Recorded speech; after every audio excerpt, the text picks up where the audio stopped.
Mark, Hey. welcome back to Bitcoin Park. You were here at the Texas Energy Mining Summit. Yep, I was. The And first one. you were also last week at the proto launch. How was that? Oh, that was wild. Yeah. Yeah, it was incredible. Lots of amazing things happening on the hardware side, and I think it's going to be a step change for how manufacturers approach mining. Well, that was some big news. Square's launch of the proto rig and software to helping decentralize mining. You guys have been hard at work at Ocean decentralizing mining. So joined today by Mark Artemko, who's the co-founder and president of Ocean Mining, which is a mining pool. But before we get into the specifics of the pool business and what you guys are doing at Ocean, you have a long background in engineering and specifically grid systems and engineering systems to interconnect large loads to power grids completely prior to any of your work on Bitcoin and Bitcoin mining. Just talk a little bit about your background and how you think about Bitcoin as a power consumer within the broader energy system. Yeah. So my pre-Bitcoin life dates back to 2004-ish. So I spent about 2 decades pre-Bitcoin working in the utility industry in Canada and then in the United States up in Michigan. But I'm an electrical power systems engineer by training, and I basically cut my teeth, in the design and engineering aspect of the power system, doing everything from single line diagrams and electrical arrangement, essentially building the blueprints for what a substation and a transmission line look like at the utility level, mainly high voltage networks. So anything higher than 115 kilovolts, which is what most Bitcoin miners would tap into. Basically worked different capacities, rose the ranks in those utilities to senior leadership roles, and did everything from designing the grid, the substations, building them, multiple $100 million projects as well, and then finally operating them. And I actually, one of my probably favorite positions in that whole 2-decade period was spending a couple of years on shift at the 24/7 control room where we managed the power system for all of Ontario. So about 20,000 megawatts worth of energy flowing in and out and through various interconnections with the United States and different provinces in Canada, and serving load and just being part of the machine, which most people don't realize, but the electrical system is literally one big machine that spans all the way from, across in different interconnections, but the continent essentially is one huge machine, and everything's interconnected. So through that time, I really got a very deep level of familiarity and experience building and operating the systems, but then finally really realizing how it ultimately impacts the end user, which in the utility system, the end users are called loads. So it's not very customer friendly, but loads are, any Bitcoin miner listening, if, in the halls of the utility, you're referred to as a load, 100 megawatt load, 50 megawatt load. But just being part of the connection process from the utility side is just so involved, and there's so many studies, and to essentially make the entire grid work and continue working without error for every additional load that joins and for every additional generator that joins. So it's kind of like operating on or maintaining an airplane mid-flight and never landing. So that's what the utilities do, and either by adding new elements onto the grid or maintaining old ones. And so when the majority of my professional career has been in the utility space. So I'm always looking at things from that angle. And I spent about 20 years serving loads like Bitcoin miners. And now I'm on the other side of the fence. And now I get to not necessarily, I'm not involved with the connection aspects running a mining pool, but I know the kinds of challenges that miners are facing when they're connecting to the grid, and looking for capacity and dealing with outages. So I like to think it gives me a good perspective. Yeah, for sure. What time period was that you were working the power industry? Yeah, so that was like early 2000s, so pre-Satoshi, 2004 to about 5 years ago. So just a few years prior to co-founding Ocean. Yeah. So after going through the utility stint at a couple of different companies, I jumped into a Bitcoin mining startup based out of Michigan, and I did that for a couple of years. Rode the price down all the way to $16,000. Like an actual miner, like a proprietary miner. Yeah, it was a small outfit doing Bitcoin mining, and this is the Truth podcast. So I did other things as well. I was involved in some other cryptocurrency mining and different things, and as this was part of my exploration into Bitcoin, and through that process, I became a Bitcoin maxi. But my door into Bitcoin maximalism was through different colors. People call us purists, but people take their own journey. It just matters where you end from a destination perspective. Yeah. Mine was more. I don't know if you guys listen to Giacomo, but I was drawn into that blockchain technology thing first. And I dabbled in a number of different consensus protocols. Mining was one of them, and there was some other stuff as well, but that didn't last long. And that's sort of where Luke enters the picture, because he was instrumental in sort of my conversion over into Bitcoin maxi land. Before we get into that, one of the things that I've come to appreciate about particularly the grid and power systems, but also, more broadly in that energy systems of, the upstream complexities, is that not until I really got into Bitcoin and understanding the power aspects of it did I really understand the complexities of power that everyone takes for granted. And everyone who has working money generally takes it for granted because it's always just worked. And the same is true of power, but it's a highly complex system. From the perspective now that you have as it relates to Bitcoin mining, and looking back on the power industry and saying you worked in that 24/7 control room where loads and generation are constantly being balanced, and either loads are coming on or coming off, how do you see Bitcoin solving a problem, and specifically the flexibility of its load? Well, the thing I think most people take for granted is 60 hertz. Like, the lights aren't flickering right now. Everything's running. You plug something into the wall, it just works. And that means that the electricity, the voltage specifically, is oscillating 60 times a second, up and down, up and down, up and down. And if you add a large load, it gets slower. It's less than 60 hertz. If you add a generator or you triple load, it gets higher. It's above 60 hertz.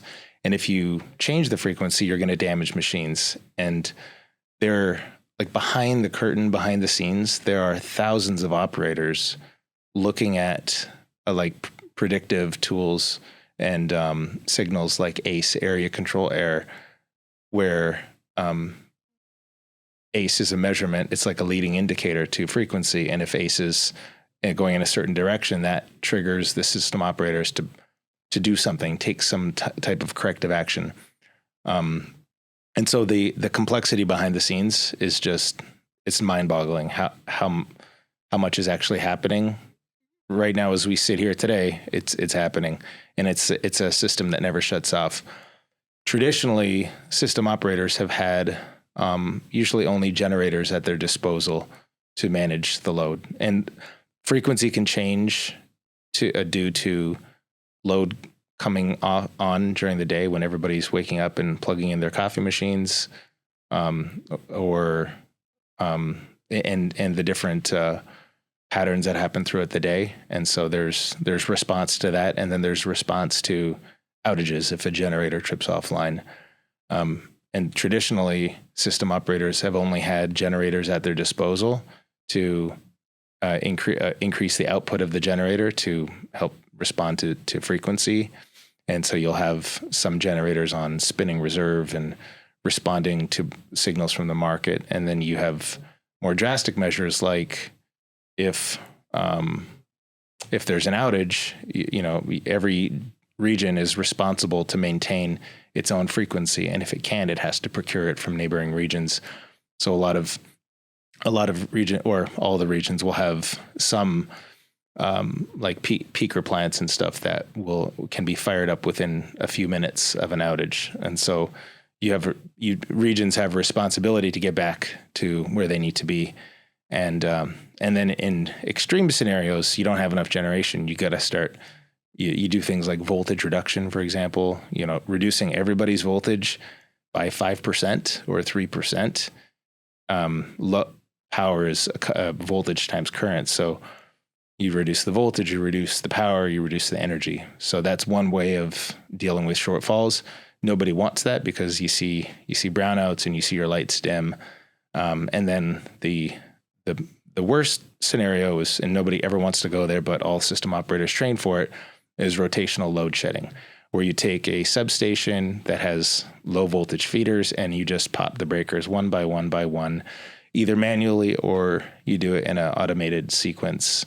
Everybody shares a bit of the downtime. And that's like, there's not enough electricity to go around. The golden rule is frequency can never go below, we're talking like 59.5 hertz is devastating. And we're not like, this is not 55 hertz territory. We're talking like fractions of a hertz can totally lead to cascading blackouts. So what do? Worst case scenario, you trip the load. So for the first time ever, you now have a load that says, hey, you can trip me off. I don't care. I'll do it if I'll save some money. And I tell everybody I meet that utilities have been searching the world for a load profile that doesn't care if it has dual supply. It doesn't care really about anything. It's rugged, it's durable, it's resilient, and utilities are like they're always looking for technologies to help ride through those bumps, whether it's battery storage or pump storage or solar. So having a load, looking kind of like flipping the problem on its head, and instead of looking at generation as a solution, look at shutting load off as a solution. Right. So this is a paradigm shift in the utility industry. It was like unfathomable to suggest actively taking load off the grid as like a first level response is just a new way of thinking. And so a lot of utilities out there, I'm friends with a lot of my, I'm still friends with my old coworkers who are now, gone on to various high level positions at utilities, and the knowledge of Bitcoin is growing, but it's not there. And the knowledge of what Bitcoin mining can do and can be as an asset to the grid is still, I think we still have a huge opportunity to do some education. But yeah. I see it as God's gift. Bitcoin mining I see as God's gift to utility operators, because it's another tool in their toolkit that actually works much better, and it's very economical. Yeah, from my vantage point, there's the question for operators. It's like, hey, if all of these things are true, that would be amazing. But the question of, is it true? Of like, hey, will these miners actually respond this way? And then needing to have some grounding in the actual source of demand to know that it's reliable and sustainable, such that it will actually be there on the grid if they build a strategy around it to come off. And I don't, one of the things I'll do as part of this podcast is learn more about other regions. But in Texas, we have real-time pricing and a deregulated energy market. And so the price signals are, particularly in those periods that you described, if there's scarcity events, that's when power is most expensive, and Bitcoin miners are this perfectly economic consumer of power, that they're not refining it further down the line, and they have every incentive to shut off in those periods. And so I agree, there's a lot of education to go, but that it's kind of, understanding why it exists in the way that it's flexible, but also that it will be there.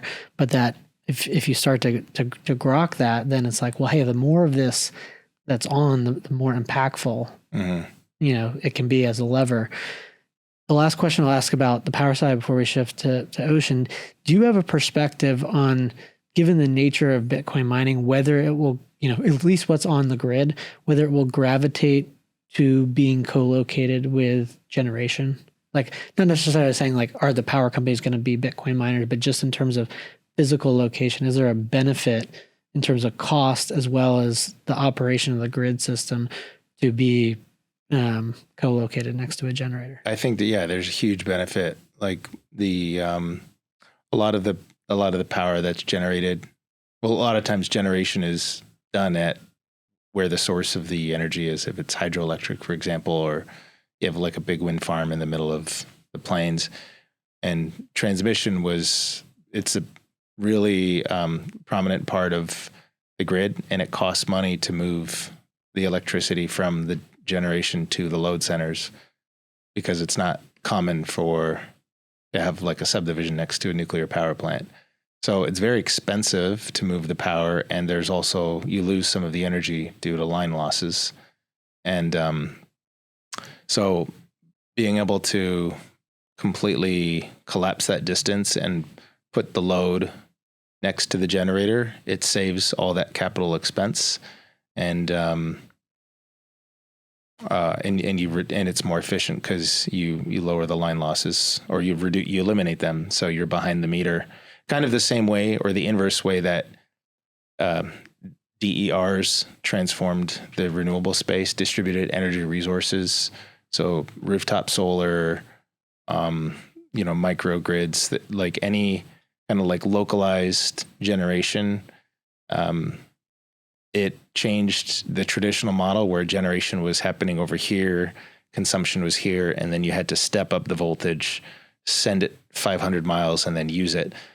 With DERs, you generated it locally, and it became more efficient. And so that spawned a whole area of development and research in like microgrids, for example.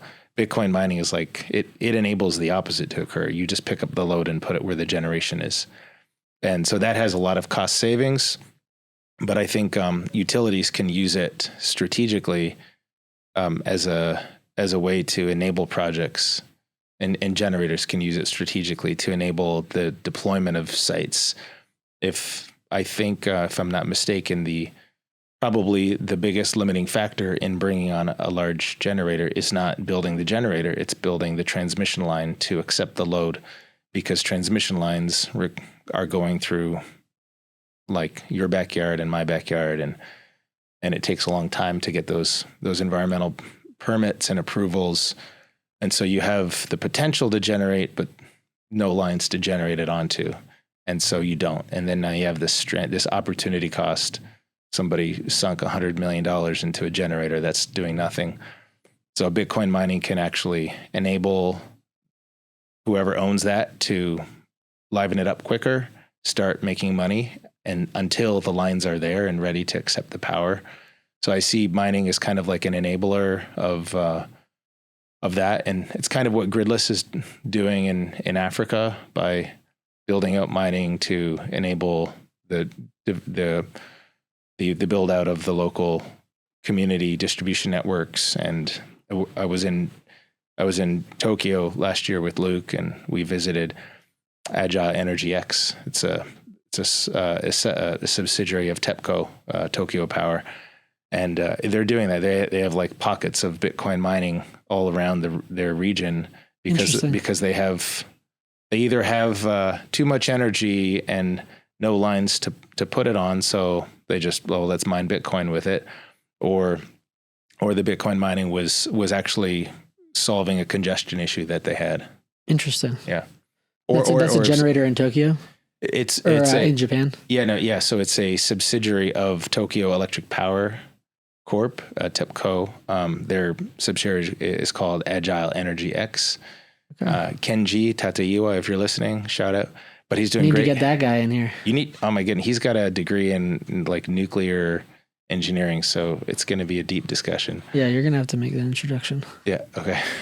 All right. Well, we could do a whole episode on power, and we might have to do one. Okay. But one of the things that's another key theme of the podcast, which is what really what you guys are, is a principal foundation of Ocean's project, I'd say, is mining centralization and decentralizing mining. And on past episodes, we've talked at a high level about kind of centralization in hardware and centralization in pools. And at the top, we talked about the release last week from Square on the hardware side. You guys, or Ocean had a predecessor, but Ocean, you co-founded it with Luke Dash Jr. in 2023. Just talk about like why you're building Ocean, like how you see the landscape of mining, how you see the effort that you're working on through Ocean, helping to decentralize it, but really that initial inspiration for why work on this, why spend your time working on Ocean. Yeah. Like Luke he's always worked, his whole like life's work is about protecting Bitcoin and making it better and more resilient and able to be here for the next 1,000 years. And so there's always threats to a new system, and Bitcoin's no different. And when Luke and I were going into business together, the foremost issue that was a concern to both of us was centralization of mining at the pool level, and that it was not like, it wasn't like a highly talked about topic. And the general consensus at the time around Bitcoin circles was that Bitcoin mining was decentralized because you had hash rate all over the world and there's no problem. But if you look at it from the anatomy of mining and like what mining actually entails, it actually looked a lot scarier. And it if you kind of unpacked mining is not just not running the ASIC is one component of mining, and it's the last component of mining. But right from the early days of Bitcoin, mining was built to be creative. It has creative components and brute force components, and the creative component of mining was entailed building a local mempool, running a full node first and foremost, building a local mempool, building a block of transactions from your local mempool, and then turning that into a block template and giving that block template to your ASICs. And you could see in that, if you look at it from the functional perspective, the Bitcoin miner had complete sovereign control over their node, and complete sovereign control over what went into their block and what they eventually mined. And this is what it was like in the early days of mining. I wasn't around back then, but for whoever was, you ran the Bitcoin client, and there was a button and it said get Bitcoins. And with that feature turned on, you would actually be making a block template unique to you, complete diversity from anybody else's block template, providing your own hash power.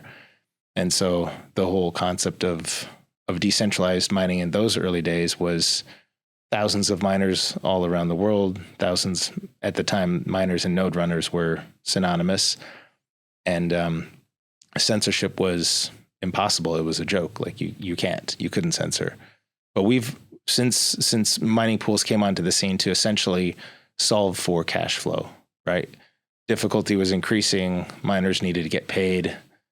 Volatility variance was a real thing. So miners grouped the hash rate together to solve for this cash flow need, but in the process, outsourced the intelligent parts of mining to the pool operator. And that happened pretty quickly in the beginning, and it's only gotten worse. And we sit here today, and the majority of of blocks found on the network are found essentially by two different entities. They operate under different names on the surface, but behind the scenes, it's really just two entities. So hash rate is spread across many countries around the world, but everybody's getting their blueprints from the same two CEOs. Like that's not a decentralized Bitcoin. And Luke believed that Bitcoin's survival requires that we change that. And so we set out essentially launching Ocean to build the tools to allow miners to take back control of that very important intelligent part of mining by building their own block templates. And but pre-Ocean, pre-Datum, the tools just weren't readily accessible, and the know-how on the miner side wasn't there also. So it's as much an educational thing as it is a product. Yeah, for sure. I talked to a lot of miners, and just the energy side and the facility side requires so much time and energy that then thinking about things that exist outside of that is, I think, again, one of the important parts of education about why it's important, to the people that are out there hashing. But if I understand it correctly, then were you and Luke discussing different business ideas and talking about like where was most important to work within Bitcoin, and then gravitating to pools and pool centralization? Is that kind of... We became friends through a pretty cool turn of events, and not turn of events, but just introductions. And we wanted to work together and go into business. And essentially it was, all right, like we found the right people, and we started looking into Bitcoin and where our respective talents could be best used and put to good use, and what areas of Bitcoin needed the most attention at the time. So it didn't take long to look at the mining space, and I had a very brief background in mining, but a huge energy background before then. And Luke practically wrote most of the code in the mining ecosystem from the early days. So it kind of quickly emerged as the obvious choice. And part of that was the fact that Luke had operated the Eligius mining pool from 2011 until 2017. And I think he kept that sort of on the back burner, ready to go in case Bitcoin ever needed it again. But back in those days, he ran it as a hobby pool, zero fees, with one other guy, Jason Hughes, who's on our team now. Miners familiar with him back then, he went by WizKid, WK057. But no, that emerged as like the obvious choice and the thing we needed to do. And it didn't take us long to come to that conclusion. And then we basically set up a company real quick, and we put together a team of people that we felt could get the job done. And we've been slowly growing on the personnel side, but rapidly growing on the products and the hash rate side ever since. So before we get into the specifics of Ocean, how do you think about the pool function today, or in general within the Bitcoin mining supply chain, in terms of the important parts of specialization that have naturally caused, setting variance and payout structures aside, the core functions that pools provide to miners? Well, looking at the most simplistic role of a pool, it's to solve for cash flow. It's to provide a mechanism for miners to come together, group their hash rate, and essentially share the variance. That's why pools existed. That's why Luke created Eligius, and all the early pools started, was a collective effort to help everybody mine and get paid and not wait around for 80 years to hit a block. And over the years, the pools have turned the modern pool, the FPPS pool, prototypical pool, has become like a Swiss Army knife of products, and it ranges from variance reduction to insurance, guaranteeing payouts, and financial products and derivatives, and financing for miners, and pools have kind of like the typical FPPS pool is, I think, grown in scope far beyond what a pool really should be. And I'm not sure really what caused that, and whether it was a demand. Like, you know, I when you mentioned before the complexity of running a modern mining operation, I get it. Like, I spent boots on the ground years building sites, and miners are sitting there worrying about, you know, equipment, fans, ASIC fans breaking, and transformers overheating, and rising power prices. And so the complexity of, let's build a node, and like, they have the capacity, but there are so many other worries to do. And so kind of outsourcing all that to the pool, I think it just kind of like happened very naturally.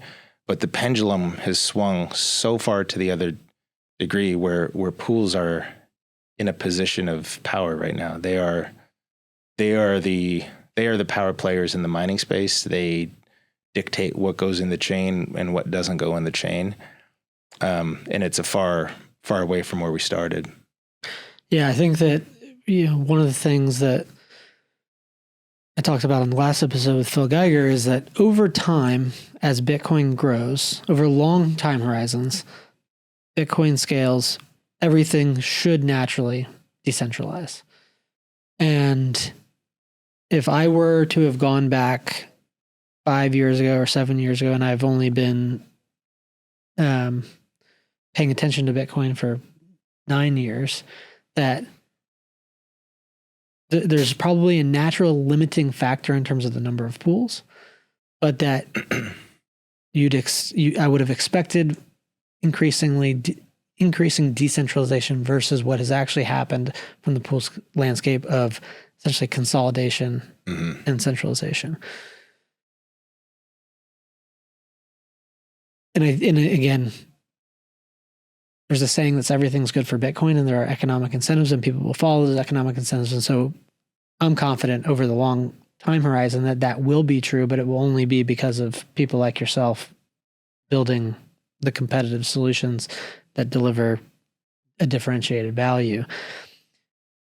But in the current state, if miner centralization at the pool side were to be a risk in terms of materializing,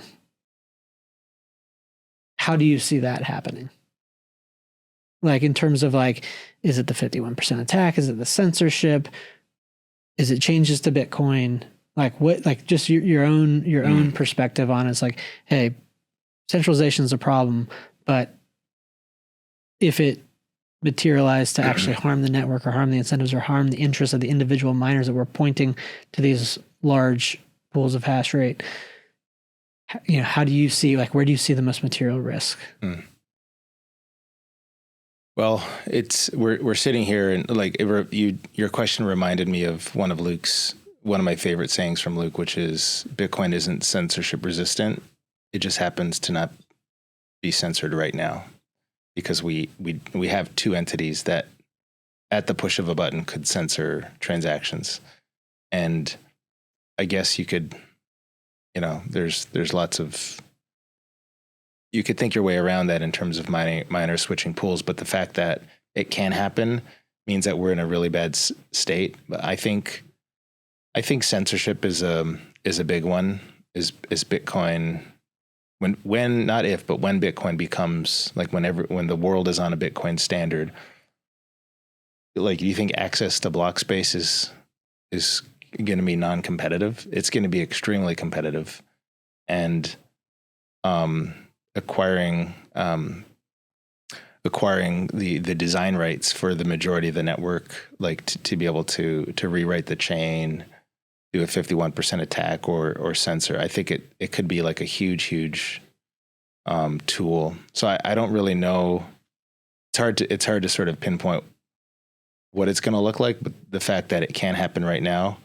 Today we're sitting here, we're one phone call away from censorship on the network. Like, yeah, and that, when you say that one phone call away, you're talking about like a phone call from President Trump. Phone call from President Trump to the CEO of Foundry, for example. They could do some major damage, and the the phrase 51% attack, a common misunderstanding is that you need 51% of the hash rate to carry it out, but that's not true. 51% is the point at which you are guaranteed to get away with the attack, but you can actually start the attack at 20 to 30% hash rate. So we're already sitting in this state where we're just in a vulnerable position. So, well, one question I would say there, just to clarify, it's like if you have 51%, there's still the probability that you could have bad luck over a period of time and expend resources and fall behind.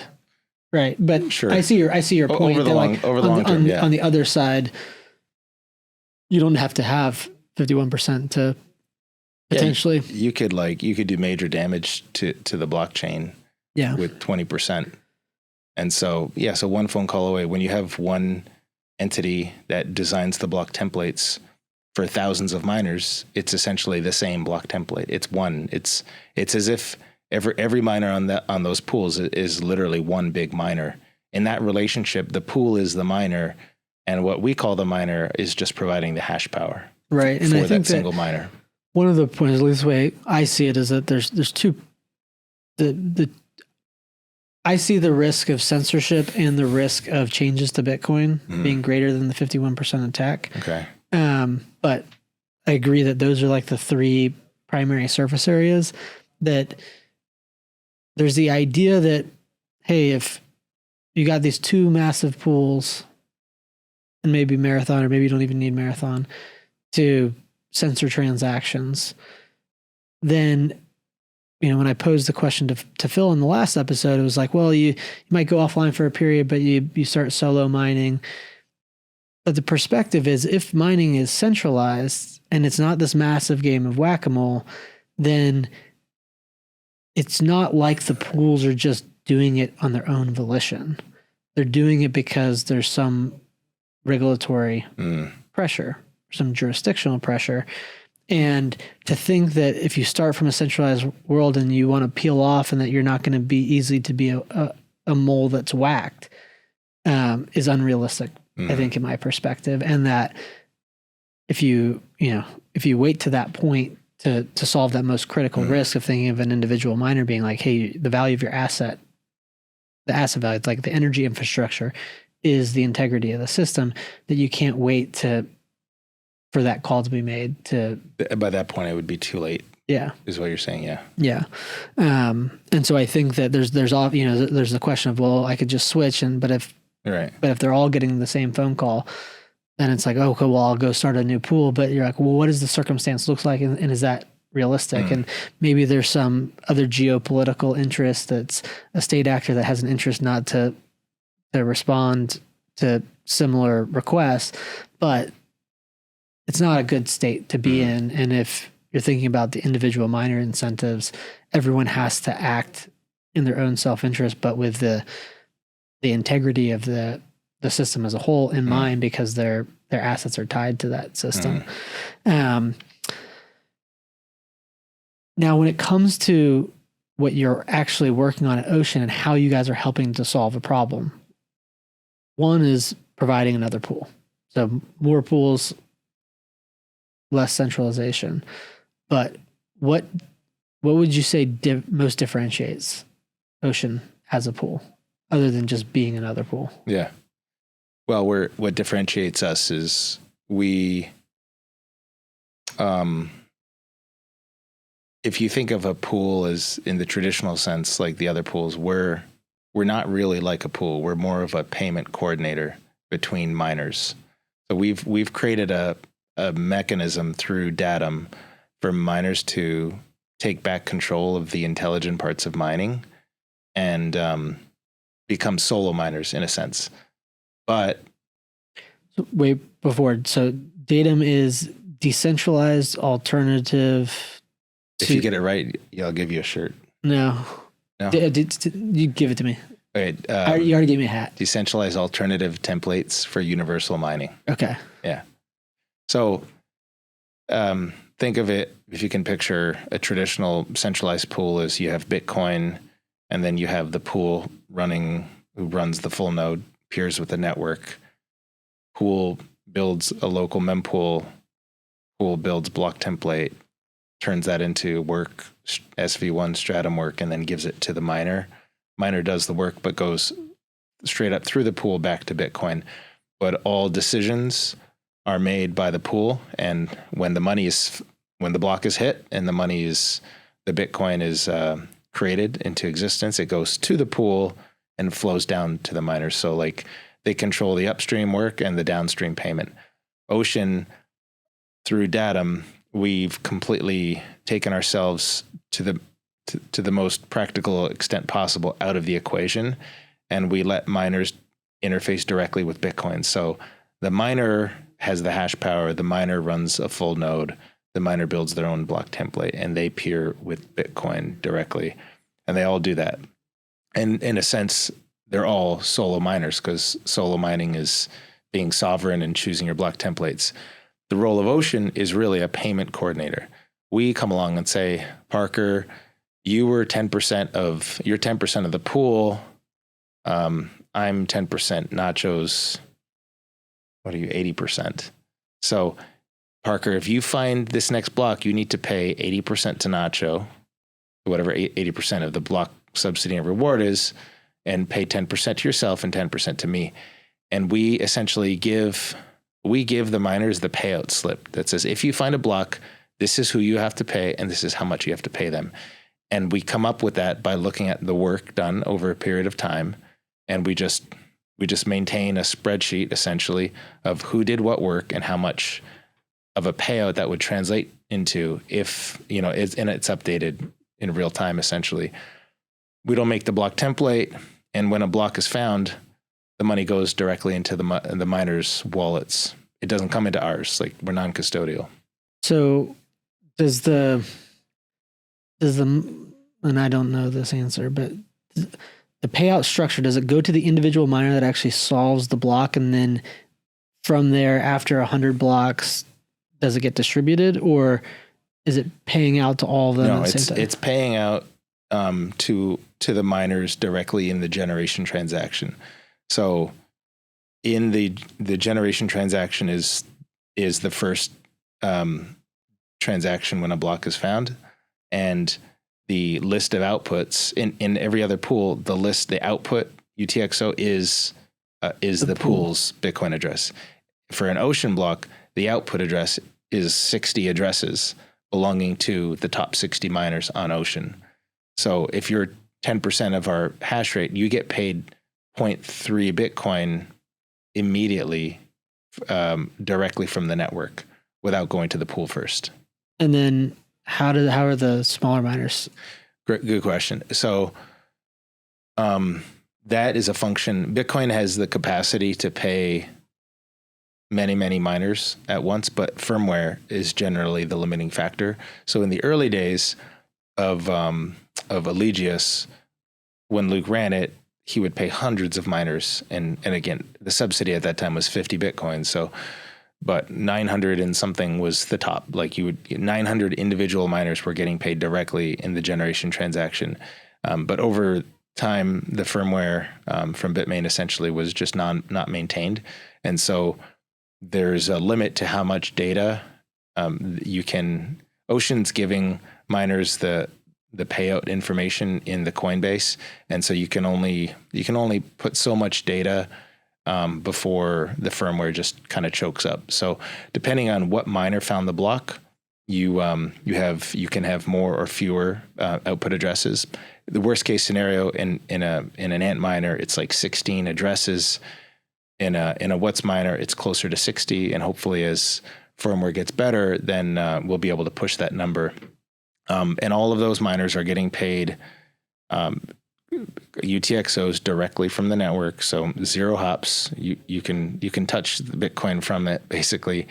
And everybody who's below the threshold, they get paid out in a secondary transaction that Ocean sends. But so temporary control, but never custody of that funds. And we have a minimum payment threshold of about 1 million sats. But we also have Lightning, Bolt 12. I was going to ask the question. So a lot of our miners are already configured on Lightning, and they're getting paid out daily every time we hit blocks via Lightning. Okay, that was for my own education, but hopefully It wasn't a others leading that question. That was would good. I probably like have it. the same questions. Yeah. But in a worst case scenario, it's effectively like, say, the 15 large, if it's an ant miner, the 15 largest miners, it all goes out direct, and then the percentage that's remaining gets dealt with. And that's like 99% of the block reward goes out in those top 15. Yeah. And because the majority of hash rate is aggregated to a few large miners. Right. Versus it all going to one. Right. And then being distributed. So you mentioned Datum, and that one of the key distinction is that every miner is actually running their own node. That's part of Ocean. Is that correct? If you're running, not every miner, but I would say the majority are. So So you enable them to, but they don't have to. Yeah, we're really big believers in your hash rate, your choice. If you want to run our node, you're more than happy to send the hash rate. Just send it to mine.ocean.xyz. And if we encourage you to run your own node. And if you do, there's more work involved, and it entails running a node and a Datum gateway. But I would say right now, I think about 90% of our hash rate is on Datum. And there's a few miners who don't want to do it, and that's fine. But most of them are, and we're making it super easy as well. It's available through a number of different clients and platforms like Start9 and Umbrel. And so the other thing that you mentioned was when you were drawing the comparisons between how Ocean is structured, allowing Bitcoin miners to peer directly with the Bitcoin network versus doing all the work and then pointing back up to the pool where ultimately the funds get paid out to in the context of a foundry or an ant pool. Just talk a little bit about the differences between the Datum protocol, which Ocean runs, and that piece is open source, and Stratum, but also the differences between Datum and Stratum v2. Mm-hmm. So Datum is just another protocol that we wrote to kind of enable this decentralized mining to happen today. But communication with the ASIC servers are still done in Stratum v1. So essentially, the flow is, if you were running Datum on site, you would have a box. You'd have a mini PC or an Intel NUC or something larger, but it's something that's large enough to run a Bitcoin node, full node, and sync. But Datum and then you have a full node. You install the Datum software on top of it, and the flow essentially is your node peers with the network. The Datum gateway turns the block templates into Stratum work. So essentially it's a Stratum server, and then it communicates with the ASIC servers over Stratum v1. And Datum on site communicates with Ocean's Datum, which we call Datum Prime, over the Datum protocol layer. So it's an encrypted protocol, and we built it from scratch in order to solve a very particular problem, which is miners don't have the tools to make their block templates today. And we need them to make their own block templates in order for Bitcoin to be censorship resistant.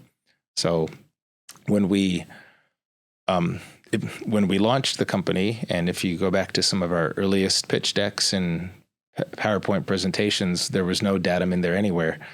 We were actually intending to use Stratum v2 because it was the predominant protocol and project in the space.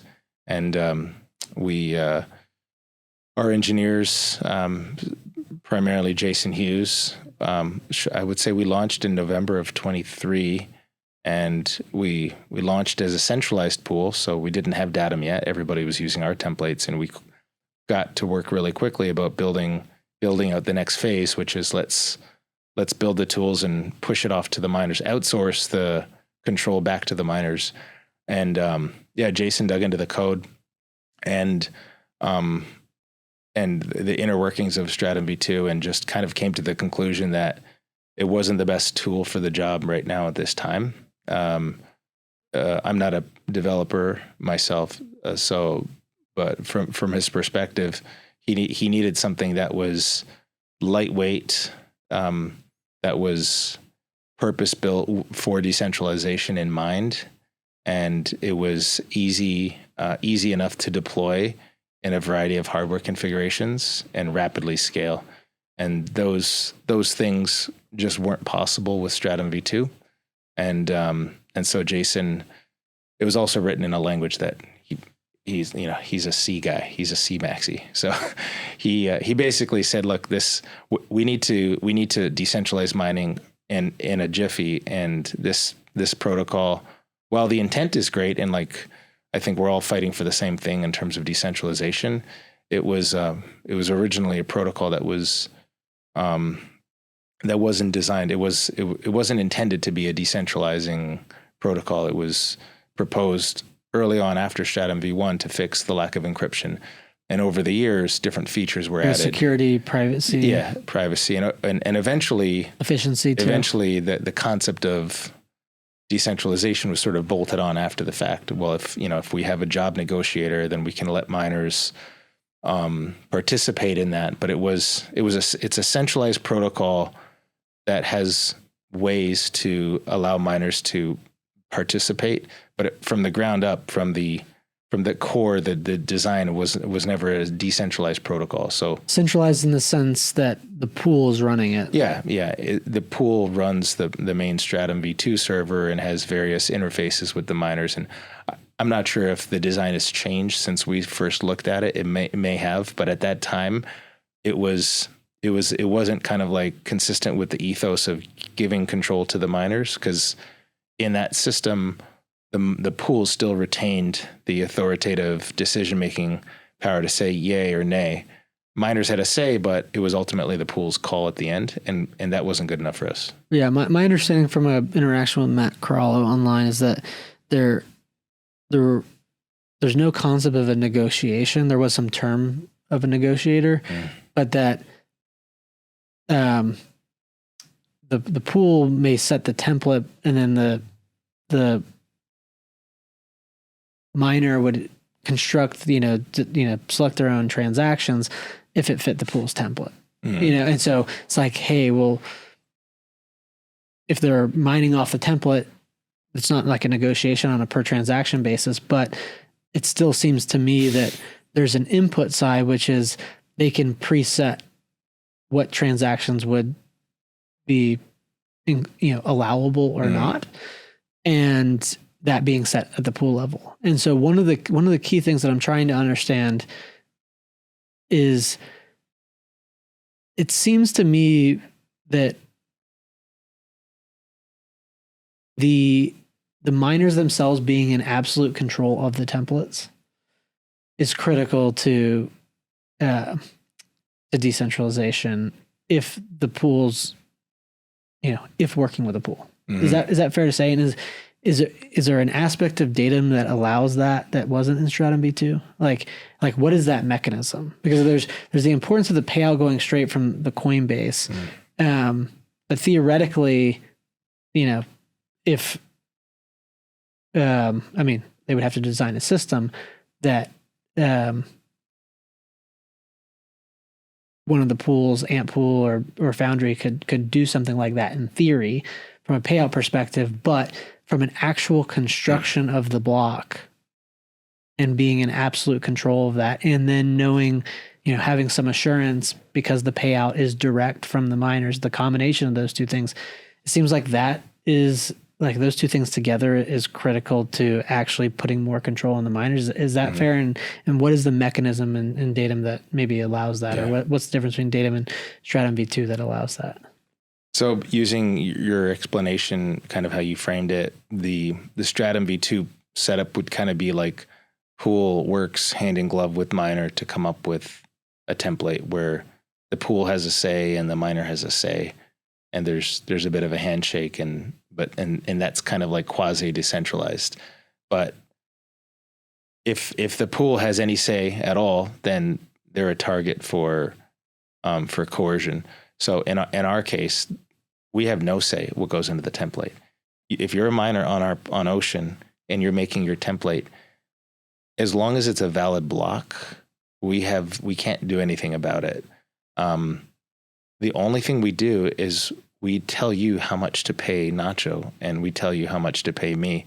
But what you put in your block is entirely up to you, for better or for worse. The whole point is we want miners making the choice so that there's not one throat to choke. In our world, if Ocean had 100% of the hash rate, theoretically, hopefully, maybe not hopefully, but it's thought exercise, proving the point. If we had 100% of the hash rate and every miner was running Datum, then we would have thousands of individual templates being created by thousands of unique miners whose identities we don't know, because we don't have customers. We have Bitcoin addresses. When you mine on us, there's no accounts, there's no sign up. You just mine with a Bitcoin address. And the mechanism to do that is turn each miner into a solo miner. Each miner runs a Stratum server peering directly with the network, totally sovereign entity with full decision-making authority over what goes in their block. And if everybody's doing that and we all collectively agree to split rewards with each other, then two things happen. Bitcoin, it's become censorship resistant for real, because there's not one throat to choke. If you get a call from President Trump to censor, like, there are literally tens of thousands of miners making templates. We don't know who they are. This is kind of like where Bitcoin needs to go to be really resilient. But then everybody, it kind of like in a co-op setting, everybody agrees to split rewards. So we're all sort of sharing in the variance. Many hands make light work. The goal is to have enough people absorbing the variance to the point where nobody actually feels the variance. Like you brought up a little bit earlier how it's good to have pools, and there's it's actually, you can't have too many pools. There's a point where too many pools is a problem, because for a pool to be viable, it has to solve a certain number of blocks in any difficulty adjustment period. And if over any time horizon. Right. Like, and if you're providing an FPPS guaranteed payout and you don't have deep enough pockets and you hit bad luck, then you're going bankrupt. Well, let's talk a little bit about that, which is, so we talked about Datum v Stratum, which kind of at the core of it might be like how blocks are actually constructed and the templates. The ability to actually peer with the network versus a system that's designed to basically peer with the pool itself. But then the payout structure, because that has and for people that aren't as familiar, FPPS is fixed pay per share. And what is run through Ocean is a PPLNS, pay per last n number of shares. The FPPS pays out based on the amount of work that you do to the pool, a fixed amount that varies over time, but is a fixed amount per work consistently.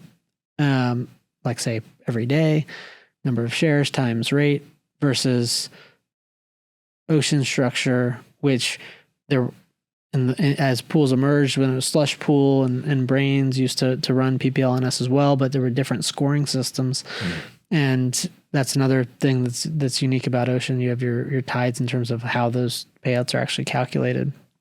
But just talk about the difference, and then also how you think about because this is something I genuinely don't understand, is why the FPPS piece is what has caused centralization in pools. But also just when you think about aligning incentives in terms of the pool to the miners and risk, why the more variable payout of just saying, hey, we're gonna pay out as we solve blocks. Why did you settle there? But also, if you could tie that into, kind of the almost necessary part of that being core to how, if you're going to have a fixed payout system, somehow money has to be centralized. So just talk about the differences in terms of the fixed payout system versus what Ocean runs and PPLNS, and how Ocean's PPLNS might differ from, say, what Brains used to run. Yeah, most mining pools run FPPS, like you said, and to kind of like sum it up at the beginning, the value proposition of Ocean versus FPPS, or our model is called Tides. FPPS optimizes for cash flow at a very consistent cash flow at a premium, and oftentimes an invisible premium. But it solves cash flow, and miners are operating cash flow businesses. So that's kind of like why that became really popular. Ocean and through our payout system Tides, we optimize for maximum revenue, because we're not we're not a liquidity provider that has a cost of capital. In the FPPS in terms of maximizing revenue, in terms of maximizing payouts, in terms of X amount was mined, and we are going to we're going to take our fee and distribute as much of that was mined. It's pure Bitcoin mining. If you're 10% of the pool and we hit a block, the block subsidy plus transaction fees minus Ocean's fee, you get 10% of what's left over. And you can verify that down to the share level, down to the SAT. And it's 100% transparent and verifiable. And that you only get, you're sharing you're sharing in the luck of the pool. So if we go unlucky, then you don't get paid. If we get really lucky, you win the lottery. You get paid multiple times per day. On average, just like anybody mining Bitcoin, on average, luck trends to 100%. So luck on any PPLNS based or luck based pool goes to 100%. But it's you're the closest to the source of the money. It's like being at the wellhead. You're the closest to the money, and you're getting your share that's verifiable based on proof of work. FPPS, it's an entirely different system where the pool guarantees payouts based on a bit of an arbitrary formula, and absorbs all the luck, the variance from the miners. And over time, since we launched, it's been almost 2 years since Ocean launched. The data's now coming out that is a very expensive proposition to be able to, for an entity, a middleman to come in and say, don't worry about any of the variance of this highly volatile asset called Bitcoin. And mining is extremely volatile as well. We'll take on all of that variance, and we're going to pay you a set amount, full paper share every day, no matter what. And miners are running the numbers, they're running the comparisons, and they're coming to us and saying, hey, I ran the test, I did FPPS versus Ocean, and I came out ahead on Ocean. Sometimes it's single digit, sometimes it's double digit percentages. But over the long haul, as long as you run a test long enough where the luck is able to resolve to 100%, there's just more money in your pocket. So it's, as we grow, that volatility, that variance gets easier and easier and easier. And we're sitting here today almost, I guess, 1.5% of the network, and we're solving almost 2 blocks a day on average. How many exahashes is that? We have about 12 exahash on the pool, and growing. Growing faster than taking share than the network. I mean, one of the things that, again, it doesn't make sense to me is that, when I look at the FPPS system, and I'm trying to understand this because the market has largely said, based on where hash rate has gone historically, maybe it's a lack of options. Certainly, Brains' shift from a PPLNS pool, but there was something different about how they scored in Tides. But that effectively that fixed payout per share is a hedge to variance that isn't actually quantified. It's like, hey, there was this total amount that went to the pool. We're paying out based on shares, and you don't necessarily know how many total shares there were. It's not this base, okay, here here's everything, and you're having to trust the pool. And it almost seems like something that should exist as like a separate financial service, that here's the work, it's paid out. And if you specific miner that's participating in the pool wants to hedge your variance, here's an actual hedge that you can pay for, and then it's actually quantified. But I think part of that is just the market going through and needing to have other options. Right. But one of the things, because this is the other refrain that's consistently said, is that pools are terrible businesses. Like, I hear that consistently of like, why is mining on the pool side become more centralized? and people will say, oh, it's a terrible business, and that's why it's centralized. And that's not logical to me. Because if it was a terrible business, why are there these couple businesses that, are seemingly large and doing very well? And part of it's capitalization. But to me, when I look at it, it's a matter of aligning incentives and delivering good software, like having valuable software, and then having the right business model.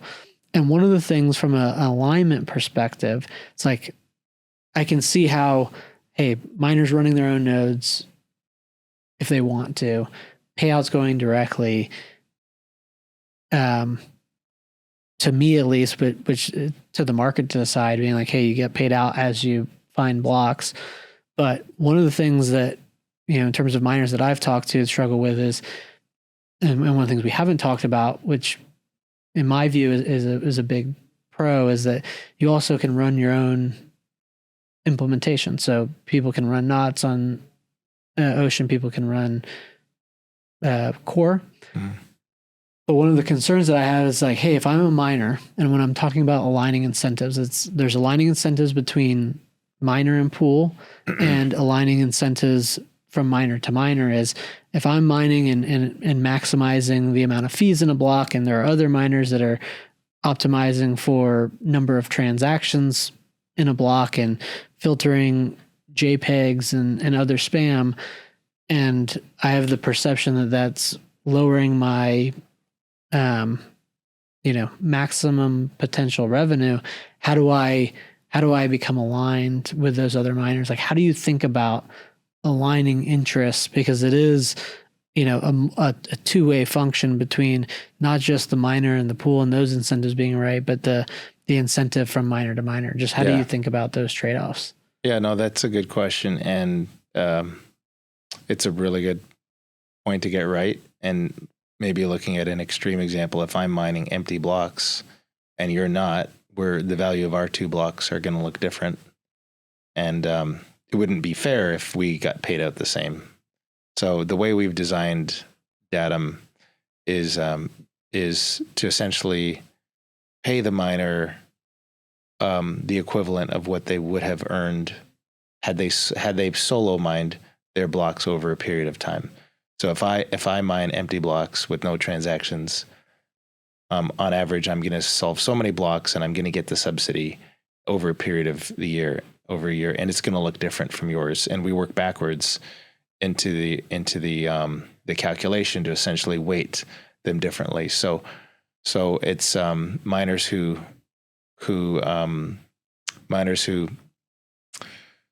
bring in differing amounts of value basically aren't subsidizing each other for their individual choices. Everybody has their individual choice to do what they want, but it doesn't affect the other miners around the pool in a negative way.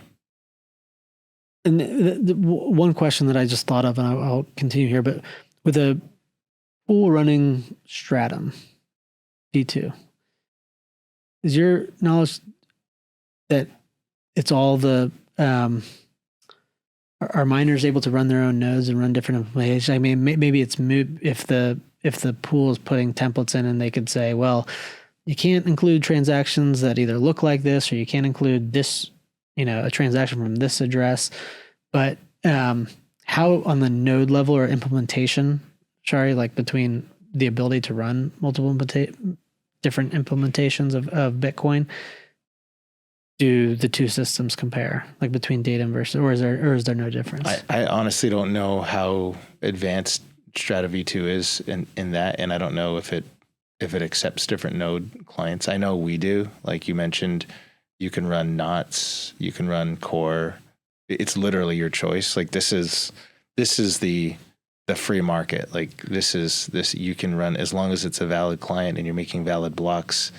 And the key piece here is you can actually run Datum in solo mining mode if you want. It's free software. It's open source.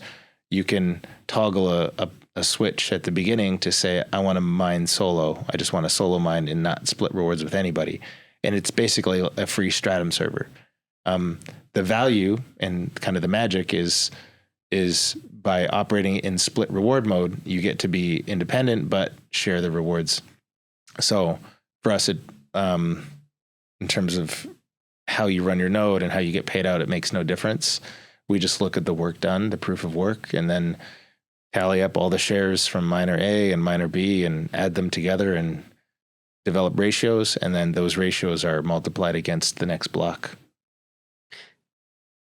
So and also, what you described there is that it makes it fundamentally easier, should there ever be an issue with the pool, to... Yeah. And like right now, there's the shares have to be, the shares that the miner submits are validated by Ocean to make sure that they meet the target difficulty. So there is some degree of kind of like spot checking that goes on, but it's a pragmatic approach because it's as decentralized as we can make it while still working. Because we've had a couple hundred Datum blocks in the wild already. This software's been working for 12 months, pretty much without issue, and some of the biggest companies in the world are using Datum as we sit here today, actively, like consciously choosing it over other implementations. But we're never like satisfied with where we're at, so we're actually working on ways to make it even more decentralized and allow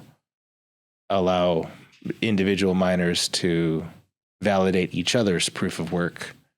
The goal is to get the pool as far from the position of authority as we can, so that the miners are the decision makers.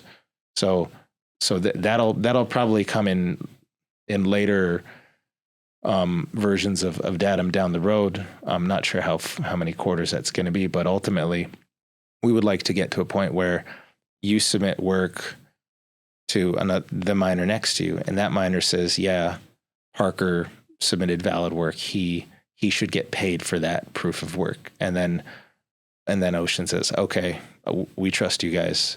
Parker gets credit for that proof of work, as opposed to us being the ones making that decision. So the more we can push that and doing it in a transparent way, I think we're just enabling miners to like thrive. And the pool will need to exist in some capacity, because somebody has to kind of keep a bit of a ledger about who did what proof of work in order to get paid.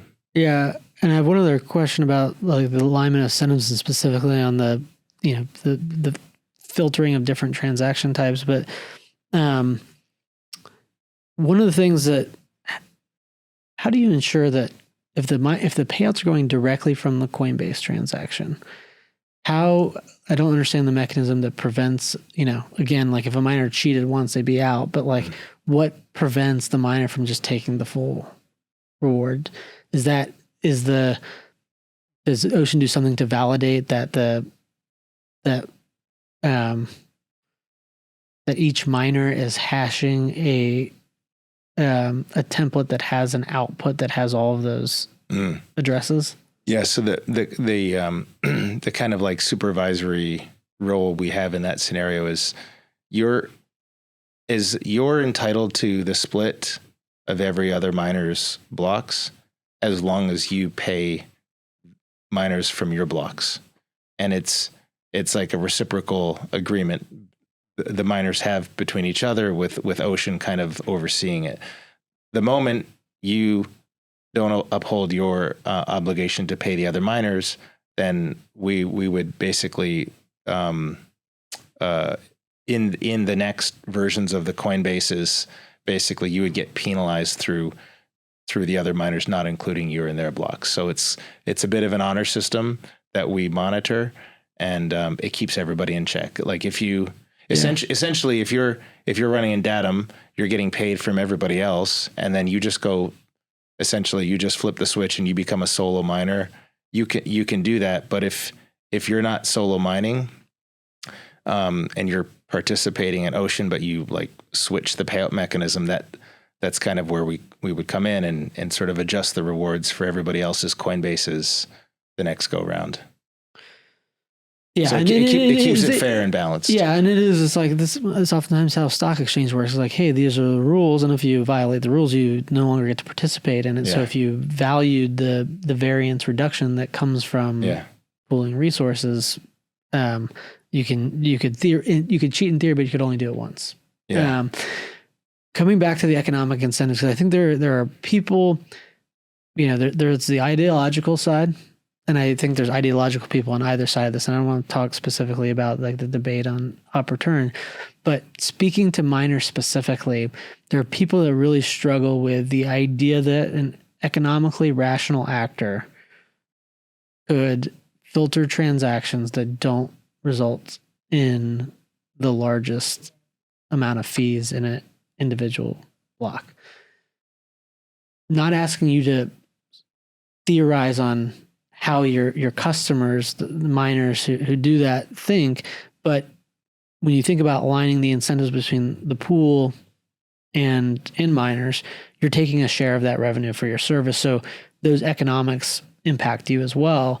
So thinking about it from the pool perspective, how do you see the alignment of incentives vis-a-vis a miner to the pool where they might exclude certain transactions and not monetize a block as much as it could be? Like, how do you think about that being in, your collective, when you look at everything in aggregate, there being full alignment? Right. Well, I think that the economic incentives is probably the most misunderstood part of Ocean. There's a lot of discussions and online debates about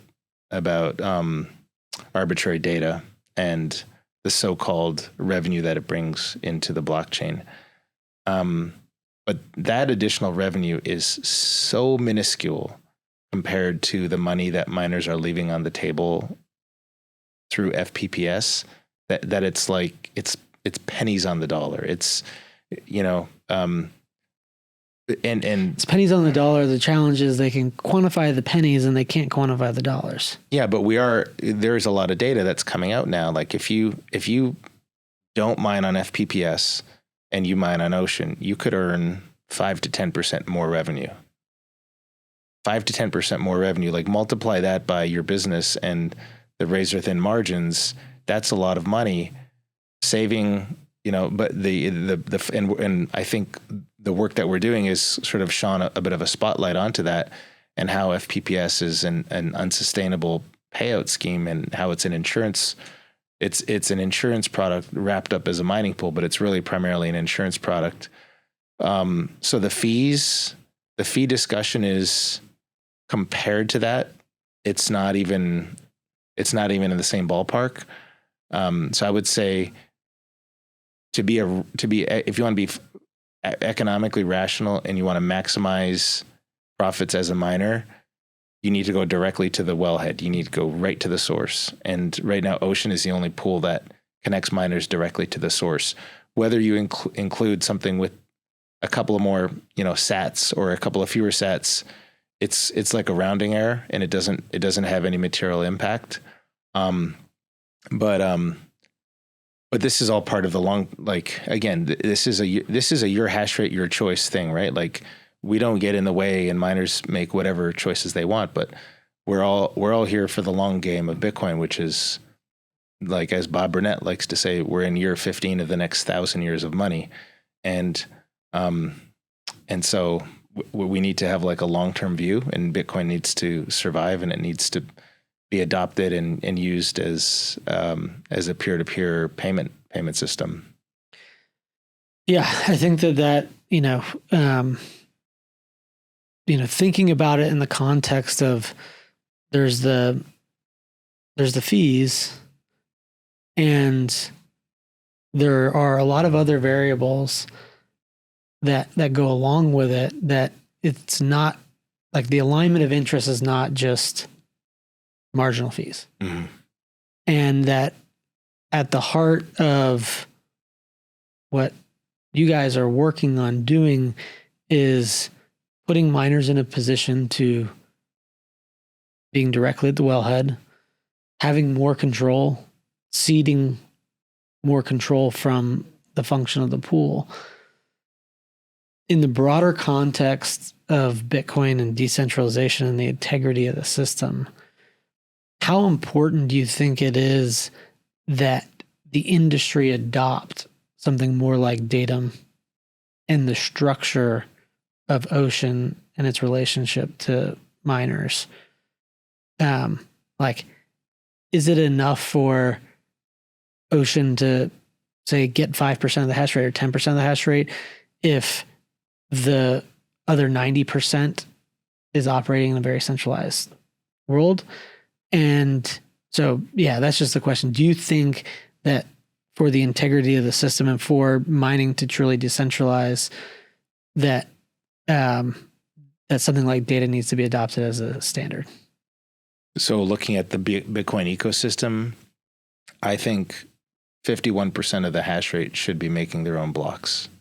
Like, that would be a really good target to have. And that ensures Bitcoin is uncensorable. It just so happens when you don't rely on FPPS, there's more money to be had. So I think I would think miners who are seeking to maximize their revenue, it would be in their best interest to check it out and go directly to the wellhead.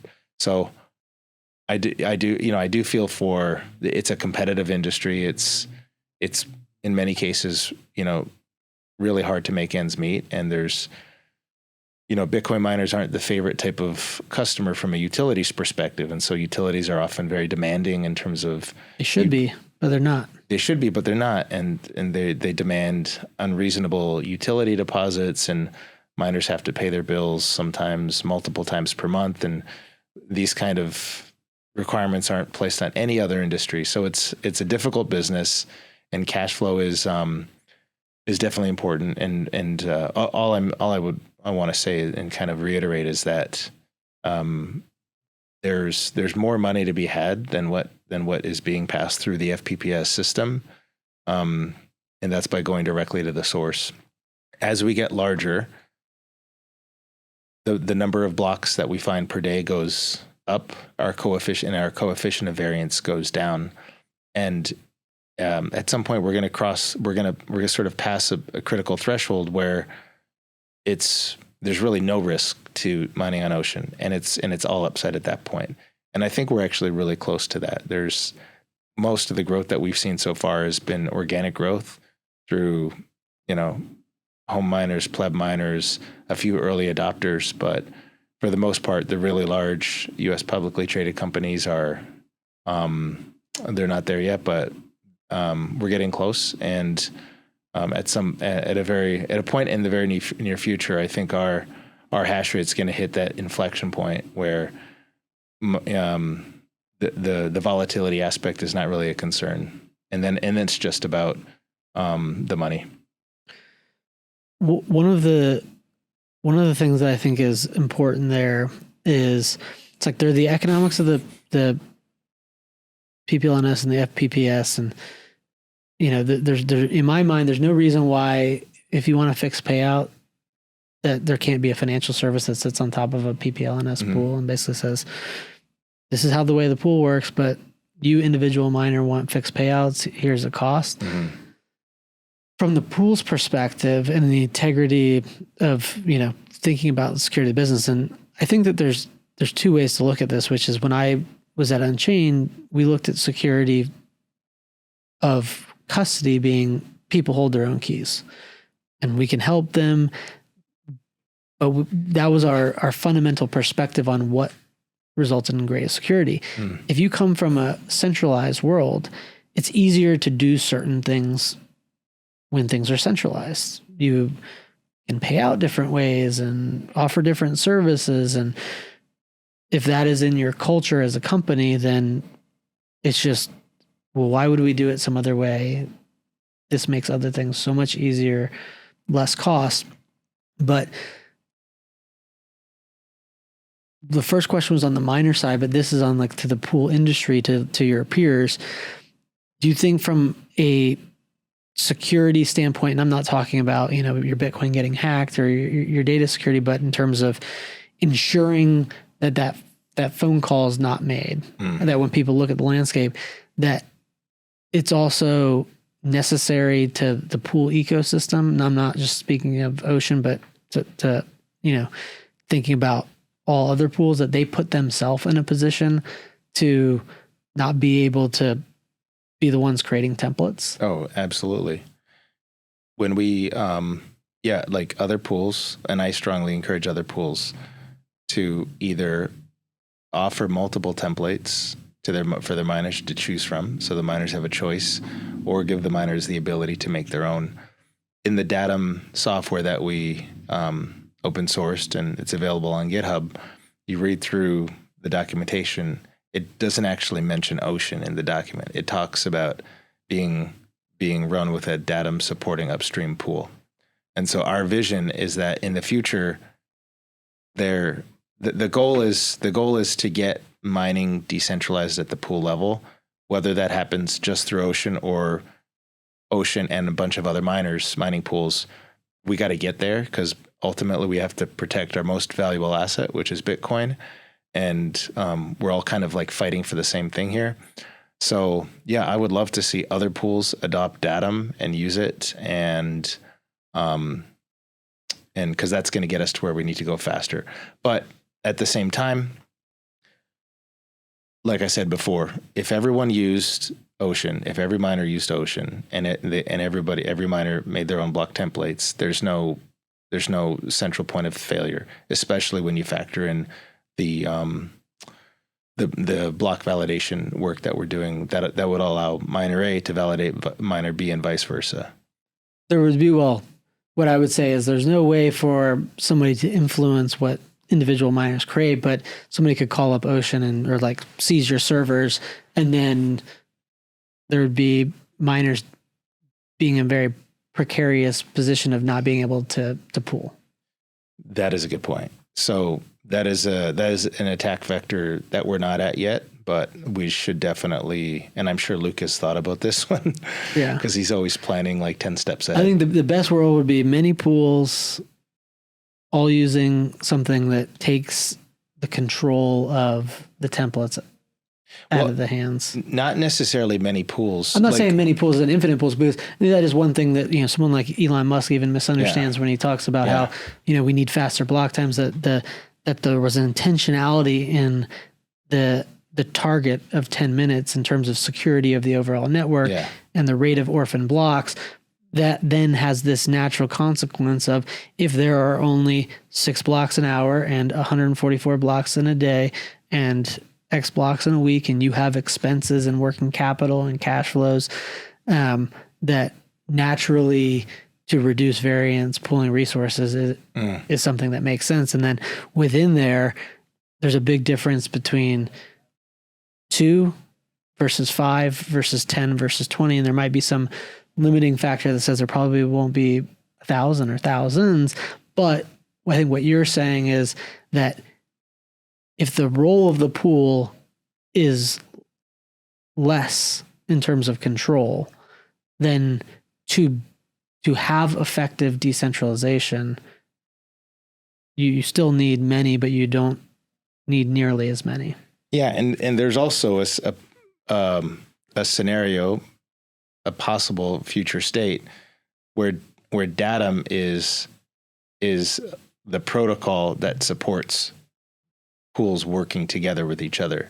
So instead of the pools fighting against each other to all find those coveted minimum number of blocks every 2 weeks, if every pool aggregated their hash rate together, they would essentially share in the variance. If you're 10% of the network, I don't know how that would work, but it's like a reinsurance of.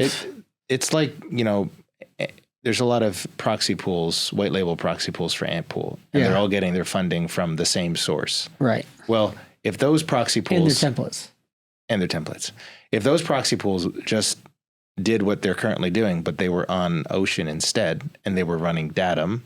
So think of Datum as not a pool, but a protocol. Then they could continue to be proxy pools serving their customers, but they would essentially, if two pools with identical size were on the pool, were both using Datum, splitting rewards, they would each find twice as many blocks at half the value. And if a third large proxy pool joined, it would lower the burden for everybody else. So when I say 100% of the network, part of that future state could be there are many pools, but they're all working together collaboratively as opposed to each other. And I think that's an unstoppable Bitcoin in the future. All right, last question. Obviously I know what you're doing to help foster decentralization in Bitcoin and mining, but when you think about the incentives, not just aligning incentives, that, the ultimate integrity of Bitcoin is what's most important, but everyone also, because if it didn't have integrity, then everyone's assets lose value. But that individual interests, it's like balancing short-term interests with long-term interests and balancing individual interests. There's not really even balancing individual interests with the network interest, but the marrying of those two, that they're one and the same. What do you like 5 years from now? What do you think the mining pool landscape looks like? And what do you think the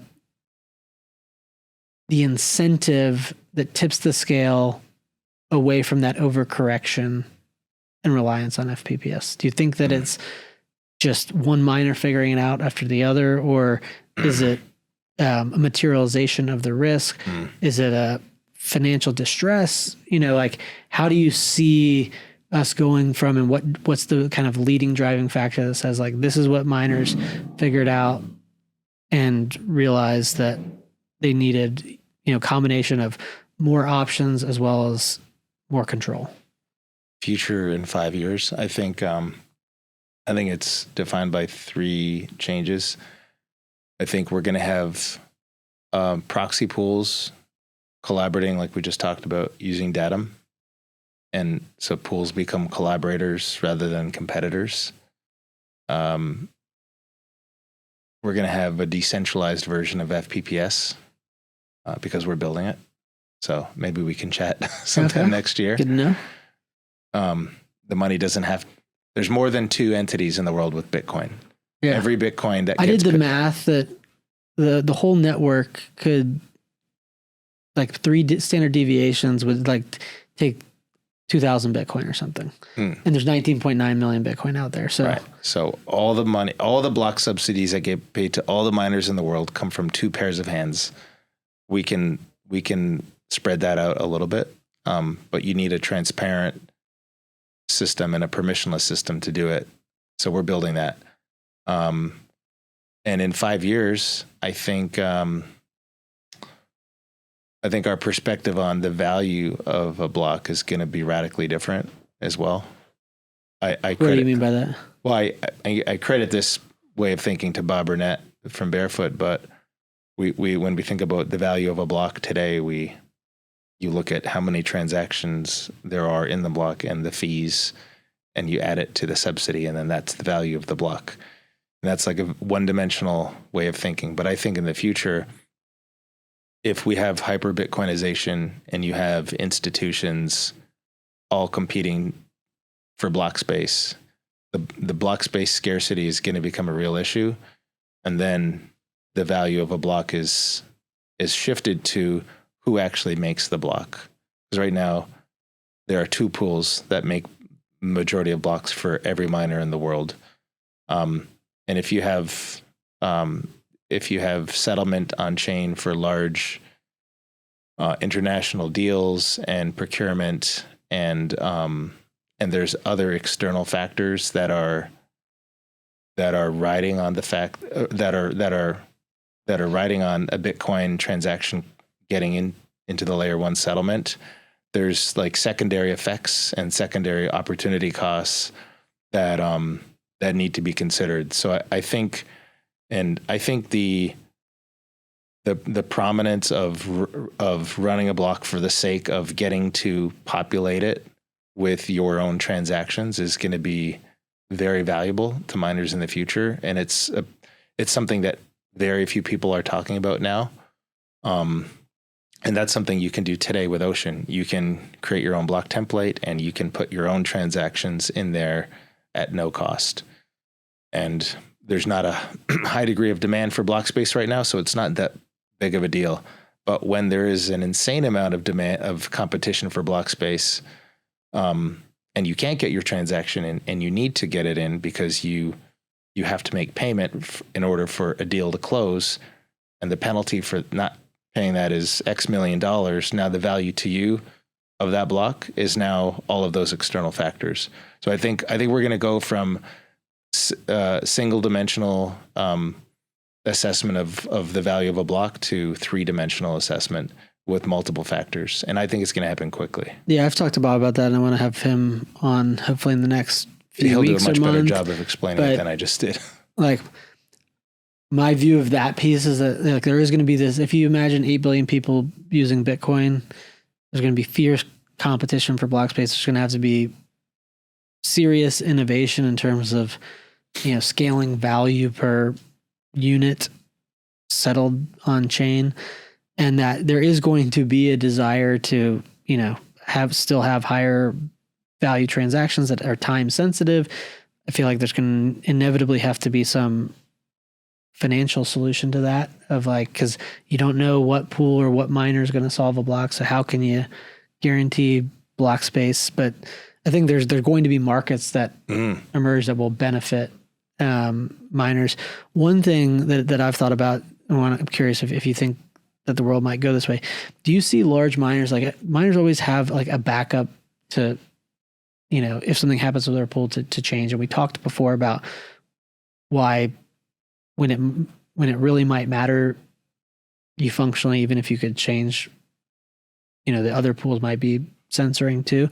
But specifically, do you think there might be a trend of large miners not just having a backup pool, but actually splitting their hash rate and saying, I'm going to send 25% of my hash rate to an or not just an FPPS pool, but like to send something like Foundry, and I'm going to send 25% of my hash rate to Ocean or other pools, because they recognize, hey, not only is it not in my best interest to just have one supplier, but rather than just a fallback, I can actually point, and then through that process, they can test that. They can start to quantify the differences in pools. Like, do you see that as a trend? I do. It's happening. I know several miners who it's like just baked into their diversification strategy to mine on multiple pools. And part of it is they're doing their fiduciary duty of maximizing revenue. So they have to run the test to have the data to support their choice in the pool. And others are doing it just for that very reason of like not letting any one pool get too big. So I think it's gonna, and it should continue like that. And it would be ideal if the backup pool also gave miners the ability to make their own templates, because like that's and that point, like all the backups are great. But right now, a common configuration for Ocean is you when you run Datum, you're running a local Stratum server. So the hardware's on premises. Sometimes some miners do it in the cloud, but the majority do it on prem. And if anything happens to your server, pool 2 in your ASIC interface is just our template, which is mine.ocean.xyz. And then, so you have a failback, and then, if you wanted a third failback, you can pick another pool as well. But you, at least with Ocean, you have the primary and the backup all baked into the Datum and the centralized option. All right. Mark, I appreciate you. Well, glad that you're in Austin. Good to see you. Yeah. If a miner is interested in Ocean, do they reach out on the website? Reach out direct to Nacho? Where do they go? Yeah, we have a few different ways. Our general mailbox is mining@ocean.xyz. That's a great way to reach out to us, and you can also contact any one of our sales team. So I'm Mark. We got really simple email. So Mark at ocean.xyz, Nacho at ocean.xyz, or Lily@ocean.xyz. Awesome. And Luke and Mechanic are easy to find as well. They might filter you if you spam them. But no, I really do appreciate you. Yeah. It was great to meet in May at the Energy and Mining Summit. We're going to do another one here next year. And appreciate what you guys are doing. Yeah, thanks Ocean. For the support. Thanks for having us on. Yeah, thanks for coming.